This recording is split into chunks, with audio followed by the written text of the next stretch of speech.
Welcome to This Explainer. I am absolutely thrilled to have you here today because we're going to completely dismantle two of the most deeply entrenched cultural myths we have about human mortality. We all carry around these massive assumptions about our biological timeline, specifically how long our ancestors actually lived and what biologically happens to us in our final moments. And as you're about to see, the true scientific story is just so much more fascinating than the myths. Take a second to think about what you picture when you imagine our ancient past, or even our final hours. We've all heard that classic trivia, right? That Stone Age humans just dropped dead from old age at 30. And on the flip side, Hollywood has completely trained us to expect the final hour of life to be this incredibly dramatic, brightly lit, deeply painful, or just highly cinematic event. Well, what if I told you that both of those ideas are fundamentally scientifically incorrect? All right, Section 1, the Ancient Age Myth. Demystifying prehistoric demographics. Let's dive right into this by confronting that pervasive yet highly misleading piece of historical trivia. The idea that ancient humans simply aged faster and died young. 30 years old. We hear this number repeated literally everywhere. People use it all the time to claim that modernity has magically doubled the human lifespan. Now here's the catch. This number is technically true, but it's exclusively true as a measurement of average life expectancy at birth.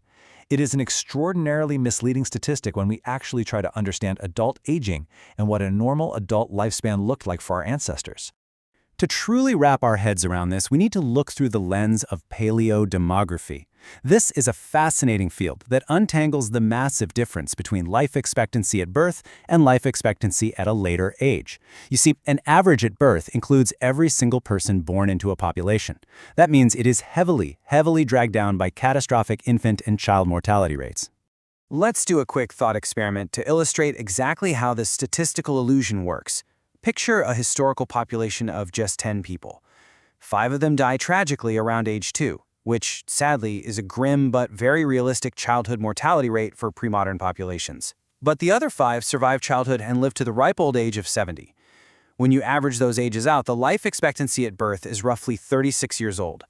But notice the reality of this group. Half the population lived to 70. Literally nobody died of old age at 36. That average completely obscures the lived reality of the adults. Moving on to Section 2, Surviving the Early Years, the Real Ancient Killers. So if adults weren't dropping dead at 30, what was actually keeping those averages so incredibly low? Well, the grim reality isn't rapid aging. It was a brutal filter of infant mortality, childbirth complications, and infectious diseases. And surprisingly, the timeline of these risks isn't a straight line of improvement. Small, mobile hunter-gatherer bands were actually fairly protected from massive epidemic diseases. Epidemiologists call those types of diseases density-dependent. It was actually the agricultural revolution, when we started living in dense settlements, right next to domesticated animals and dealing with contaminated water, that allowed devastating zoonotic epidemics like smallpox and the plague to absolutely flourish. Paradoxically, settling down actually increased infectious disease mortality for a long time. Add to that a world without antibiotics, where a simple scratch could lead to fatal sepsis, and you can see the problem. For pre-modern populations, the first couple of years were intensely dangerous. Due to immature immune systems, physical fragility, and periods of malnutrition, somewhere between 30% and 50% of children died before reaching adulthood. The children dying in these catastrophic numbers weren't living shortened adult lives. They just sadly never got the chance to reach adulthood in the first place. Let's jump to Section 3. The grandmother hypothesis, the evolutionary purpose of aging.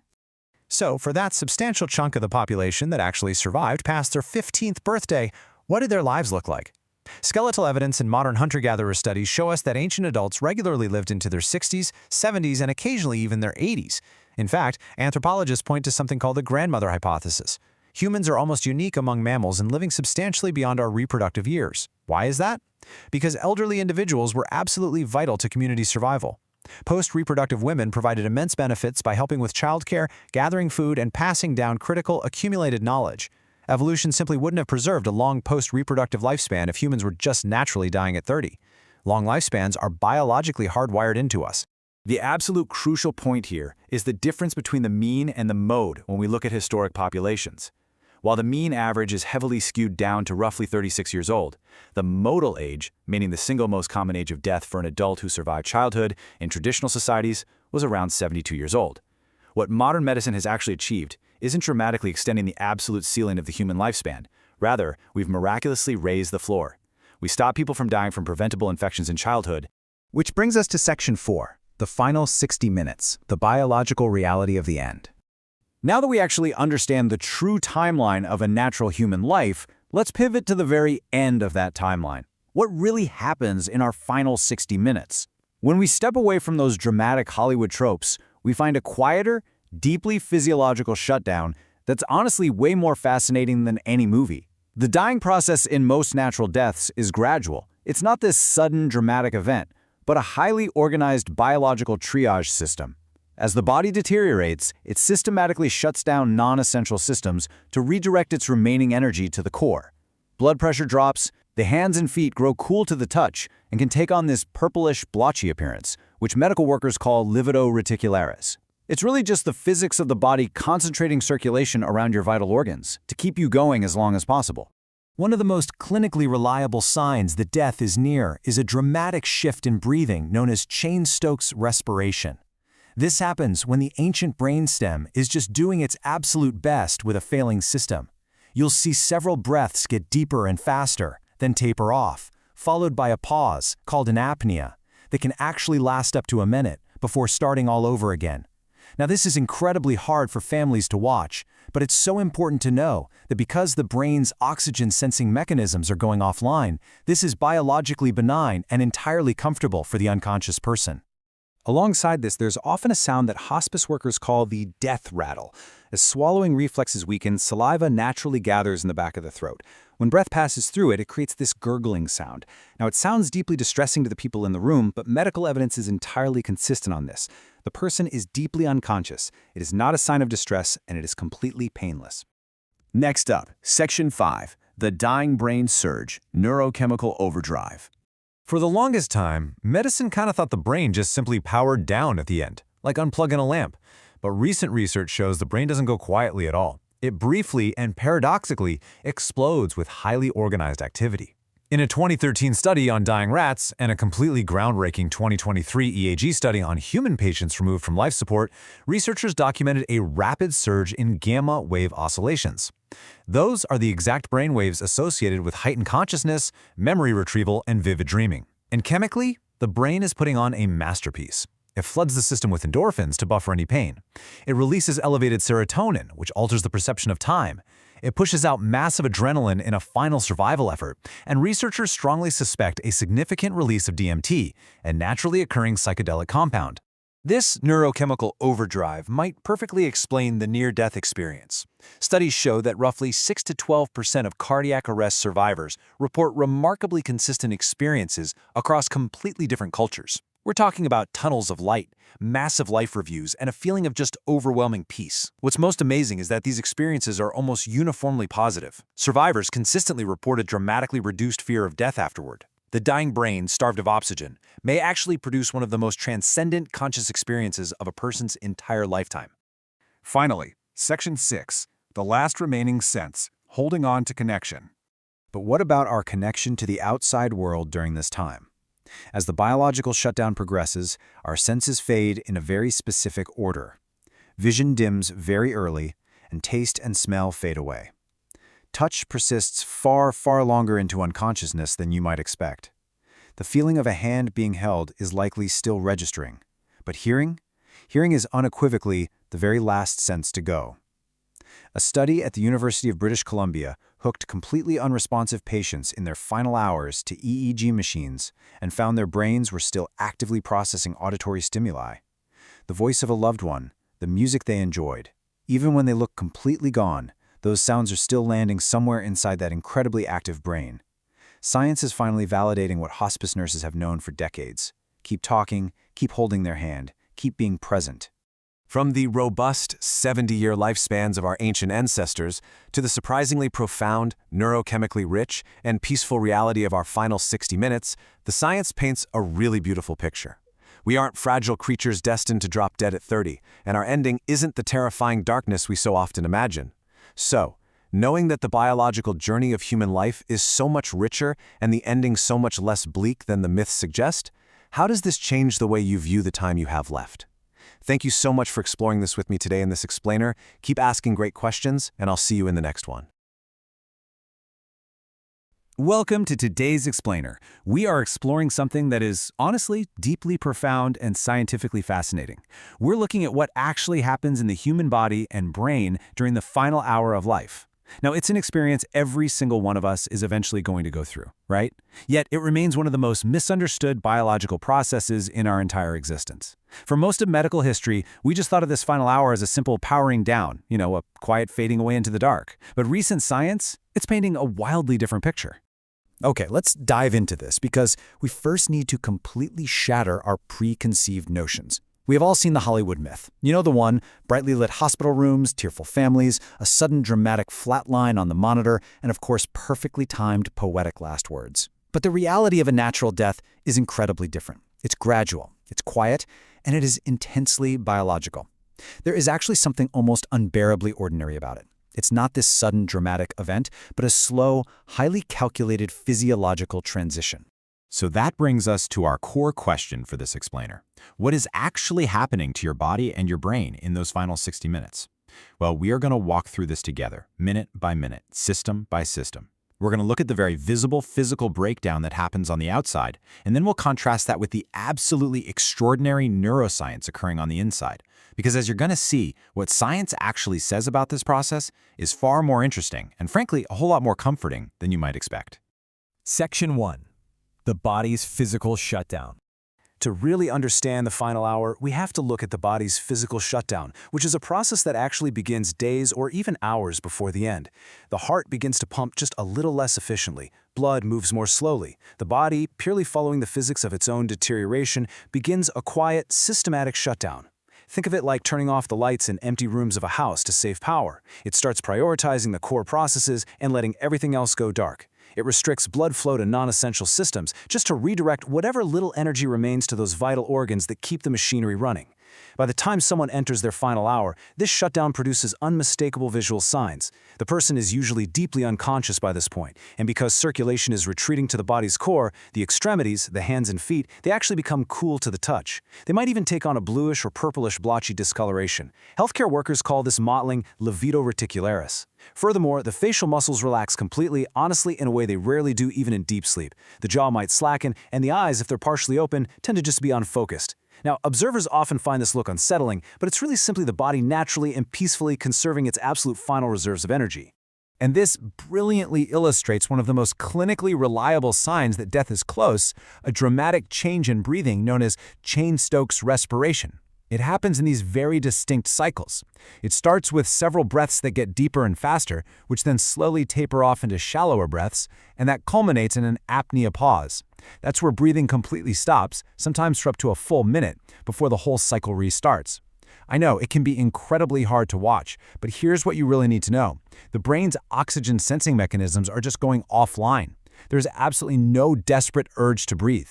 This is literally just the brainstem, the most ancient part of our brain, sputtering like a car engine on an almost empty tank. It is not a sign of suffering. Alongside those breathing changes comes something else that really often distresses families, a sound commonly referred to as the death rattle. Now, it sounds harsh, but medically speaking, it is completely benign. As the body's swallowing reflexes weaken, saliva and mucus naturally accumulate in the back of the throat. When breath passes through those secretions, it creates a gurgling sound. The medical evidence is extremely consistent here. This is definitely not a sign of distress or pain. The dying person is deeply unconscious and completely unaware of it. It sounds terrible to the people sitting in the room, for sure, but it is not terrible to actually experience. Section 2. The dying brain surge. So those are the physical outward signs, the quiet fading away. But if we shift our focus from the outside to the inside, the story changes entirely. We transition from a visible physical shutdown to a hidden, extraordinary neurological fireworks display. See, for a long time, we thought of death as a simple off switch. Heart stops, oxygen stops, everything goes dark, right? But recent research suggests this picture is radically incomplete. As this quote highlights, the dying brain isn't just quietly powering down.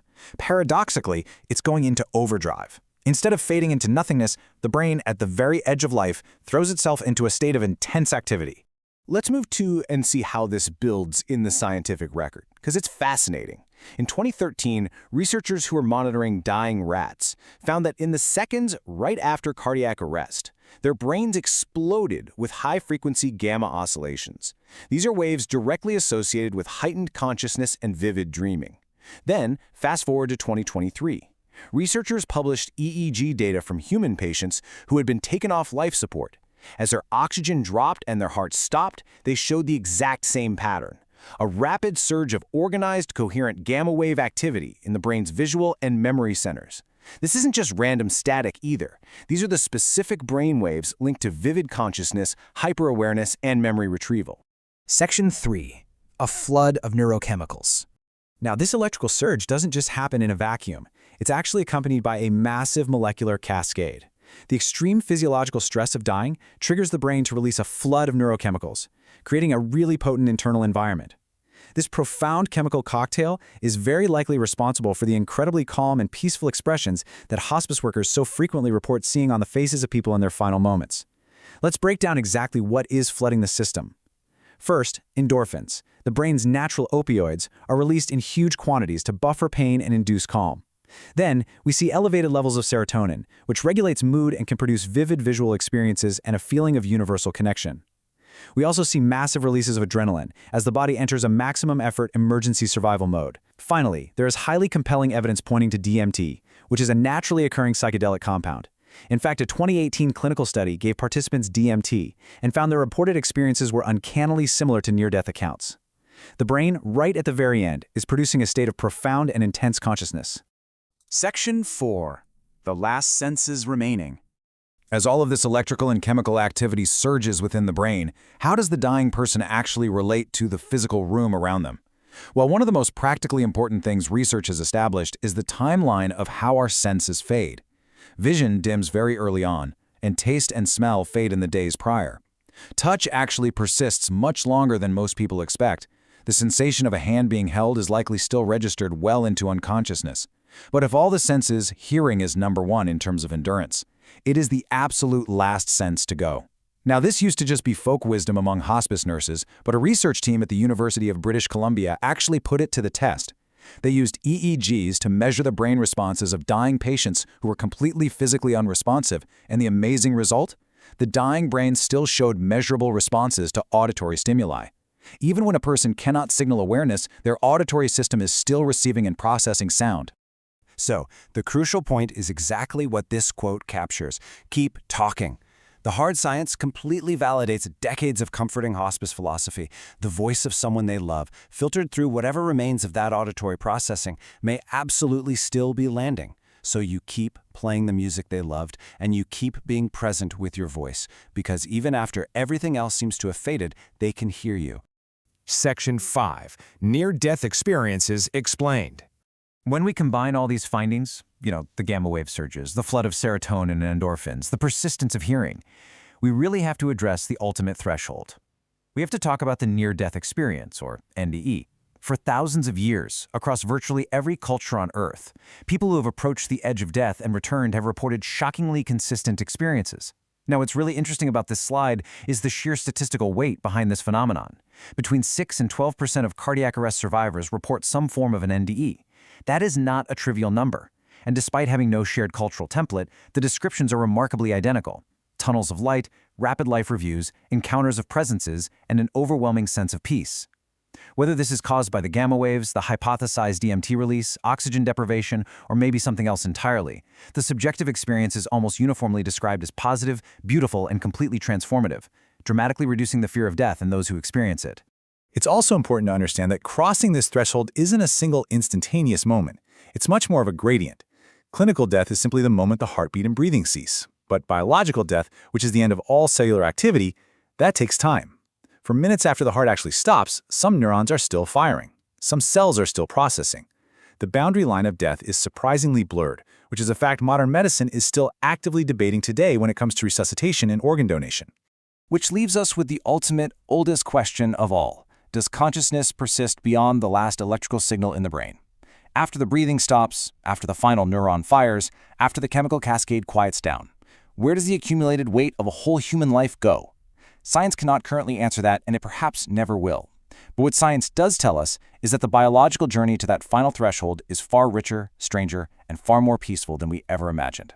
It's a remarkable, highly orchestrated process of the human body doing exactly what it knows how to do.